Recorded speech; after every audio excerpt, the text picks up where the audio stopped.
What's happening, fishing friends? Welcome to another episode. I'm excited today because we're going to be doing a reel review and looking at the Garcia Revo EXD. Now, this is a reel that one of my subscribed fishing friends, Michael Diaz, sent in. Let me test it out, use it for a little bit, and I'll be getting this back to you ASAP, sir. But thanks so much for sharing this with the channel so I can use it, so I can get a review out there for everybody else, so you can take a look at this, get thoughts on it, and hopefully make a better decision if you're looking at this reel. So as with all of my reviews, we'll start by taking a closer look at this reel, we'll discuss all of its features, and compare it to some similar reels on the market. I'll show you some on-the-water footage of me using this, and discuss what I think are some of the pros and cons of this reel, and then finally I'll close out the video by giving my final thoughts on it and kind of how everything tied together. So enough talking, let's take this over there and get a closer look. Okay, where should we start? Well, let's just talk about the gear ratio. One thing that I thought was interesting is this reel only comes in two gear ratios, 5.4 to 1, 5.4 to 1, and then the 8.0 to 1, which is what I have here.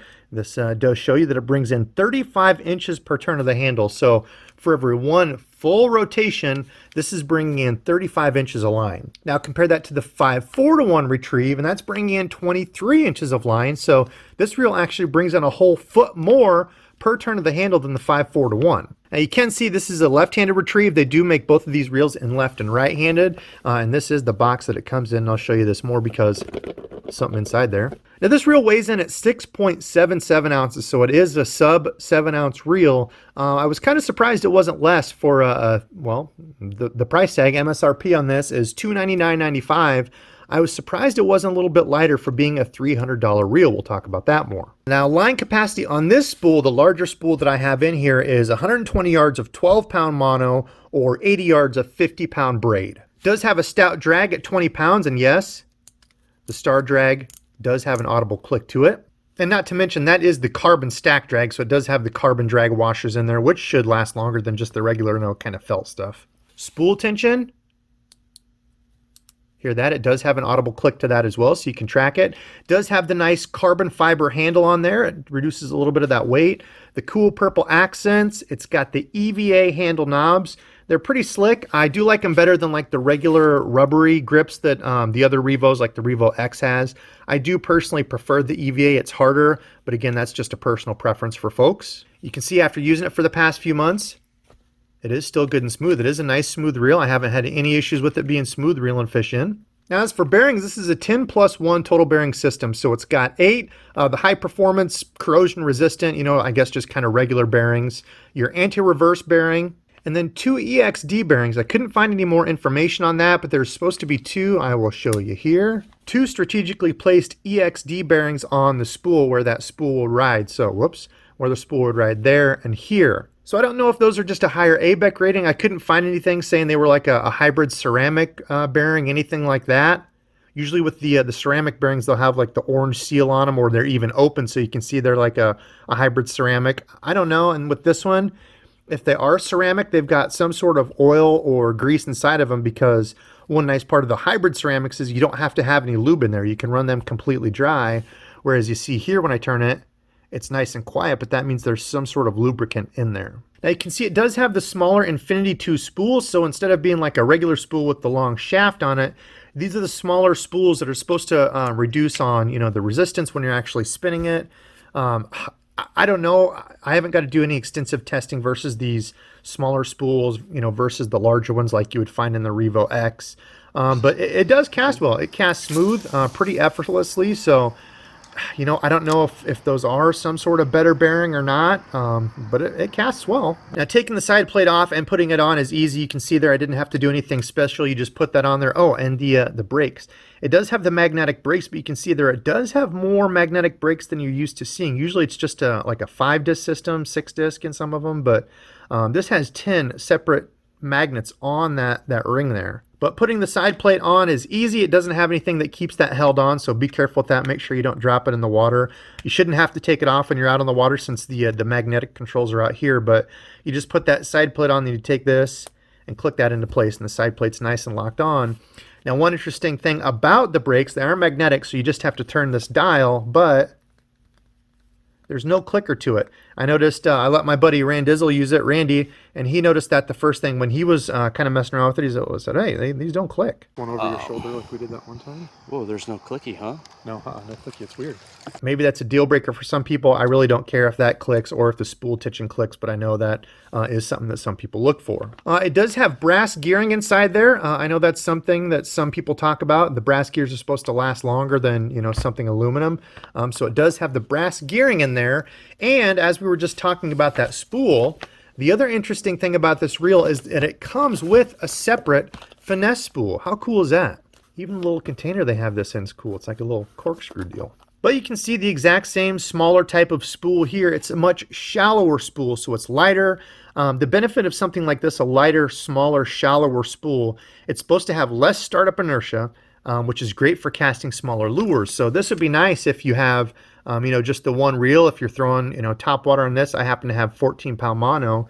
If you were switching over to like some smaller 3/16 ounce lures or little 1/4 ounce lures, you could put like 10-pound line on here, 10-pound fluorocarbon or 10-pound mono, whatever, even some smaller braid to aid in casting those smaller lures. A smaller diameter line is going to allow you to cast those lighter lures easier. So that is one cool added benefit of this. You get 2 separate spools with the reel. So that's a quick rundown of the features. Let's go talk about what I thought about this after using it on the water for the last few months. All right, so what were some of the pros to this reel? Well, EXD stands for extreme casting distance, and I did feel that the casting distance on this little reel was pretty darn good. Now in this clip I was throwing the KVD Sexy Dog. It's a pretty big topwater bait, and I was throwing it out there, I would guess around 50 yards without much problem at all. And I was primarily using this reel for topwater. I had 14-pound mono on here because topwater is one of those things where you want to be able to get good casting distance. You know, whether you're fishing a buzzbait along a big riprap line, or in my case,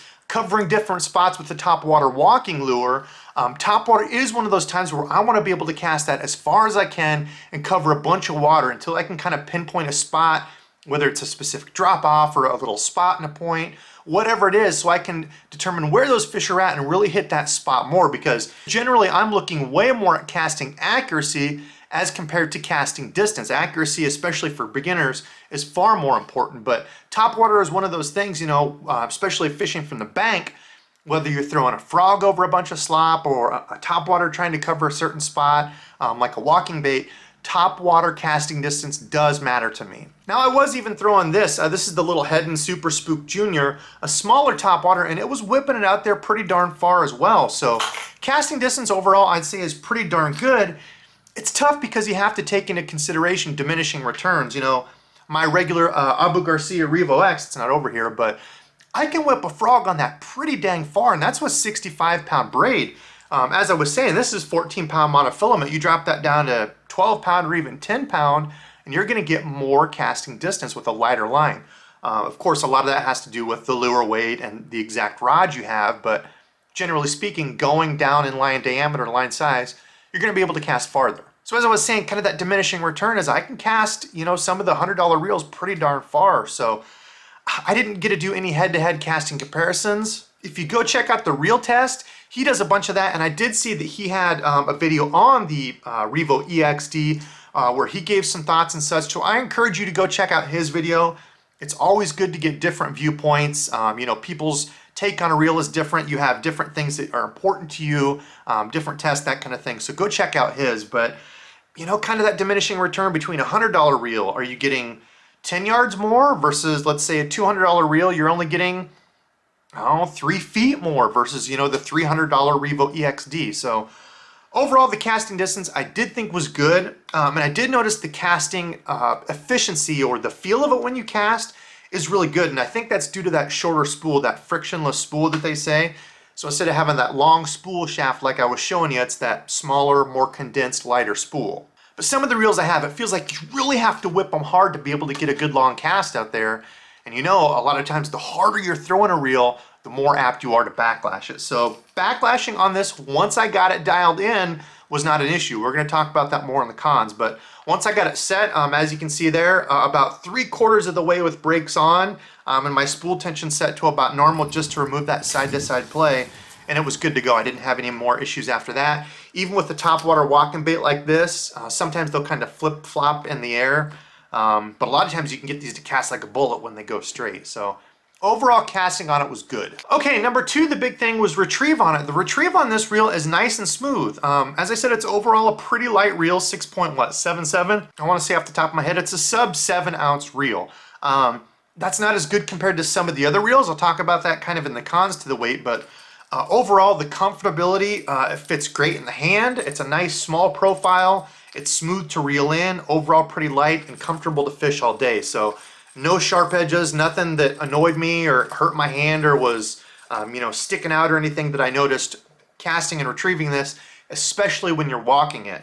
When you've got a reel that you're moving and such in your hand, sometimes you get a little hot spot or kind of a pointy spot, but everything over here, the non-handle side, is nice and smooth. So comfortability, I thought was really good. Now another cool pro to this was getting that smaller finesse spool. So if you're dropping down and fishing like a little 1/4 ounce lipless, you can take this big spool out. You can have both spools with you. You can have that smaller finesse spool with 10-pound line on it and fish a little 1/4 ounce lipless. No problem at all. So if you look at it that way, you're almost getting 2 reels in one. Not quite, you have to restring it and take this off, but it is pretty handy that way, especially if you're somebody that has, limited rods and you just want to take this with your Topwater and switch out to that little smaller spool for some smaller lipless or smaller crankbaits or whatever. It does allow you that flexibility. It's not very often that you find a reel coming with 2 separate spools. Now, of course, with that being said, that's on a $300 package, so you could buy $200 reels or $250 reels and still be at that $300 price point and have 2 complete separate combos. So again, something to consider and look at. Okay, so going into the cons of this reel, we kind of touched on it a little bit earlier, the brakes. I did notice the brakes were kind of touchy and I had to have them up a little bit more than I was thinking for something like this. Probably, I don't know, almost 3/4, 2/3 of the way up on that dial. I tried backing that off a little bit to get some more distance and it got angry at me. It didn't like that. So I noticed you had to have the brakes up just a little bit more, but once you got it dialed in, I didn't have any issues casting it. So just be aware of that. You might have to go up a little bit more than you were kind of thinking on that. But once you get it dialed in, you shouldn't have issues. The next thing, and probably the biggest thing that people are talking about, is the price of it, right? A $300 reel. And this is a complete separate video I'm going to do. Some of the more affordable baitcasters versus more expensive baitcasters. What are you paying for? Some of it's cosmetic stuff, different colors, different, swapping out this stuff instead of just the regular carbon fiber handles, a little bit different EVA grips instead of just the regular, rubber Abu Garcia stuff. As I showed you inside there, more brakes, a little bit different braking system, and the spool on this one, like I showed you, a little bit different than the regular one, so they've got to do something different for that, as opposed to like just the regular, Revo X spool. Speaking of spools, you do get the second spool with this, so there's a number of things to consider when you're looking at, a higher priced reel. So this one, it's hard to tell because it really depends on you and what you're looking at in a reel. As I was talking about before, the weight. This reel weighs 6.77 ounces. Now you compare that to the Lew's Hypermag, a magnesium framed reel. That one is, I think, 5.4 ounces, and it's pretty close to the same price as this one. I don't remember off the top of my head, $300-ish reel. But over an ounce lighter on that reel. How about the Lew's Custom Light that you've seen me use? And I've had that all year using that. That's a 4.9 ounce reel. Almost 2 full ounces lighter than this one, and I think that reel retails for like $270. Or something like the Revo MGX2, I think that one's $370, and that's like a 5-ounce reel. So I was kind of surprised on this. It didn't have a little bit different frame. It just says an aluminum alloy frame, versus magnesium and some of the other things they've got out there at around $300. I was surprised that it wasn't a little bit lighter. It does use the C6 carbon side plates. So that's kind of another thing I know. Once you get up to some of the more higher priced reels, you also get an aluminum side plate. And what that's going to do on the handle side, when you've got an aluminum frame and an aluminum side plate on the handle side, it really cuts down on that torque and the misalignment when you get either a bigger fish or even some lures that have more resistance and drag to them. Sometimes you can kind of feel that movement, that little bit of wiggle in the frame that you get with, some of the cheaper reels that are a graphite frame and a graphite side plate. So I was also kind of surprised on that, maybe it didn't have, a little bit different handle side plate, but I know a lot of the reels do that. It's cutting down on weight, having those carbon side plates. So that's kind of something that I look at as well. What are you going to use this reel for?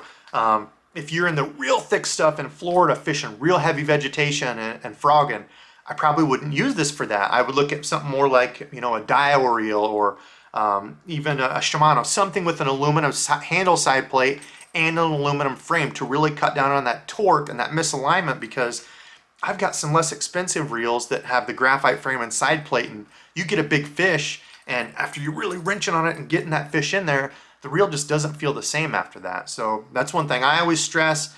Take into consideration the combo of the reel that you're using and use it for the correct application. Otherwise, I really didn't have anything negative to say about the reel. It was comfortable to fish all day. Overall, it's a pretty solid reel. It's just a little bit steep in the price for me. $300 is a lot to spend on a reel, but you know, some people are willing to do that for a good, comfortable reel, relatively light, that casts really well and is dependable. You know, brass gears, so everything on it seems to be well made, fits together for now. I guess time would tell. The longer you use it, will that hold up? That's always the question. So comment below, let me know, what do you think of the Abu Garcia Revo EXD? You think it's worth the $300 price tag? Are there some other Abu Garcia reels you'd like to see me go in depth? I've got the SX, the Revo X is gonna be coming up. I've been using that for frogging. A number of different reels. I love hearing from you all, so if you've got a specific reel or combo or anything, comment below and let me know. I can certainly get that review out. Well, that's gonna do it for me tonight. Tonight's Subscribe Fishing Friend shout out goes to Jesse Medina Jr. Jesse, thank you so much for watching and supporting my channel. And thank you everybody else that continues to watch and support. It means a ton to me. I gotta get this stuff put away and edit, so thank you all for watching, and until next time.